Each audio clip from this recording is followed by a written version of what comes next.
Welcome back to Tech Rewind, where we take an in-depth look at some older devices to see if they're still worth your hard-earned cash. Today, we'll be rewinding the clock by about 18 years to check out one of my favorite consoles of all time, Nintendo's Game Boy Advance SP. Does it still hold up well today, or has it become nothing more than a collector's shelf ornament? Let's find out. It's time for Tech Rewind.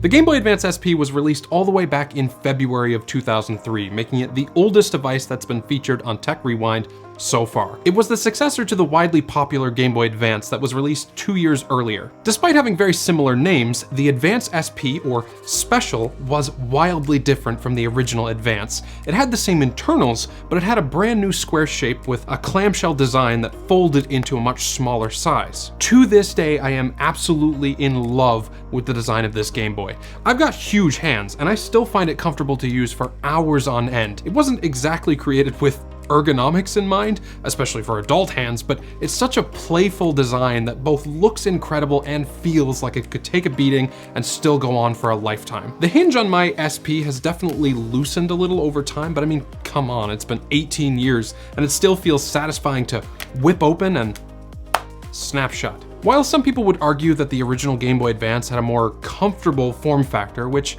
I'll admit is a little hard to argue against, the SP is a clear winner when it comes to the display. I remember playing my Advance in the backseat of my parents' car so many years ago and just getting frustrated when it got dark outside because the original Game Boy Advance just didn't have a light in the display. When the AGS 001 model of the SP came out in 2003, it had a front-lit display so that you could play in the dark, and that was huge back then. But while the display was amazing back then, it has not stood the test of time very well at all. Now that we've become used to the high contrast OLED displays and the high brightness IPS ones found pretty much everywhere, going back to this pretty terrible front lit TFT low resolution display is a bit of a shock. It's not very bright at all, even when viewing it in complete darkness, and if you view it even the tiniest bit off axis, you get these harsh shadows on the left and right from the light inside. The colors are washed out and shift around depending on what angle you view it at, and overall it's just not a good experience. However,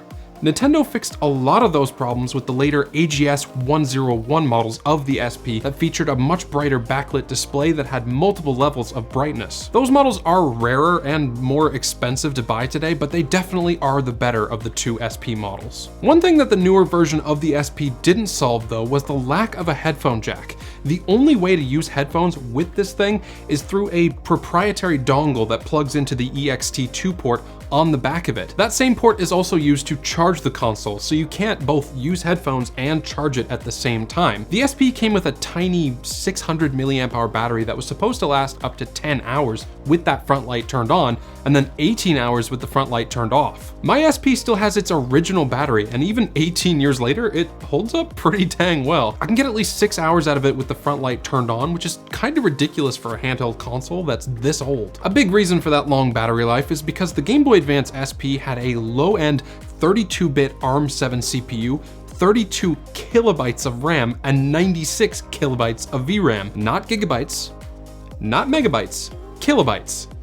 There are calculators these days that have more power, but it didn't really need the power. Most games leaned heavily into the pixel art style that is still loved today and replicated in popular games like Stardew Valley, Terraria, and Celeste. When I decided to go out and pick up one of these SPs to relive some of my childhood, I also bought Pokemon Emerald and Fire Emblem The Sacred Stones, a couple of my favorite games. While the games do feel a lot different than they did when I was a kid, they're still so much fun to play on the SP. I'll often just go to bed and catch some Pokemon for half an hour to unwind and relax. I actually found myself enjoying the SP so much that I decided to dig around online to see if anyone has modified them and given them a better display, and as it turns out, there's an entire community based around it. But not everybody has the tools or the know-how to do it themselves, so I reached out to a US-based company over on Etsy called Modern Mods. They build custom SPs with all sorts of mods, and after a quick conversation with them, they agreed to send one over to me. This, my friends, is the best Game Boy Advance SP I have ever owned. and I'll tell you all about it right after I thank the sponsor of this video, NordVPN. NordVPN is one of the best and easiest ways that you can protect yourself online, and you can get it by going to nordvpn.com/Spurrell or by clicking on the link down in the video description. NordVPN has tons of different uses. Obviously, it'll protect you while you're online at home on your laptop or your desktop, but you can also throw it on your Android or your iPhone to keep you protected while you're out and about on public Wi-Fi. Personally, I use it to protect myself from getting my personal or my banking information stolen while navigating about on the interwebs, but you could also use it to bypass region-locked content that you wouldn't normally be able to access without living in a particular country. For example, I can't access services like Hulu normally because I live in Canada, but I could just switch to a US server with Nord and then bypass that region restriction instantaneously. It's super fast too, and I haven't noticed any differences in speed between using my internet without Nord and then after turning on the VPN. Nord is safe, it's got top ratings everywhere, and it's the perfect thing to keep you internet safe while you're at home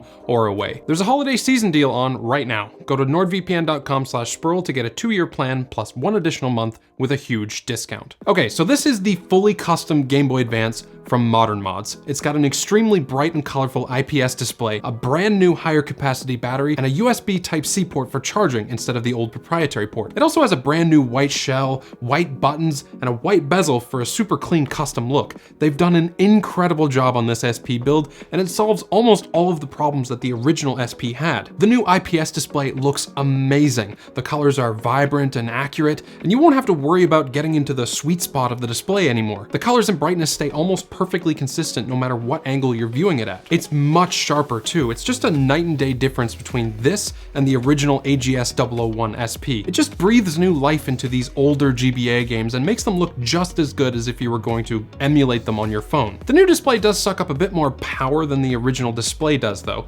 Even with the newer, bigger battery, I'm still getting around 6 and 8 hours of gameplay depending on what brightness I have it set to. I still think it's pretty darn good though. I mean, you're probably not going to want to play it much more than that anyway. I think your hands would probably cramp up from the smaller form factor before you ran out of battery life. Once it does run out though, you can just plug it in with the included USB-C cable. They've removed the old proprietary charging port and replaced it with a 3D printed housing for a Type-C port, and not having to bring around that old SP charger that's useless for literally anything else is definitely a plus. The only thing I don't love is that since the old proprietary port is removed, you can't use the headphone dongle anymore, so I might open one of these up at some point and just solder in a 3.5mm jack for wired listening. All right, so let's talk about pricing. You really have 3 different options here. You can get a used SP with the bad AGS 001 display, you can get a used SP with the better AGS 101 display, or you can basically get a brand new modded SP from Modern Mods with the best display. The first option will run you between $80 and $120 US depending on the condition.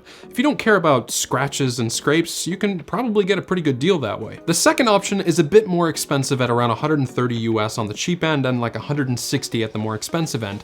If you're a purist and you don't want the conveniences of today's modern tech, that's probably your best option. But I highly recommend that you go with the third option for the best overall experience. Modern Mods is a great company that's based in the US and they do some awesome work. It'll cost you between $190 and $260 depending on what mods you choose, but I think that's a fair price given what you get out of it, and I'm sure the time it takes to make one. I use this Game Boy pretty much every day, and it's definitely something I want to hold on to for a very long time.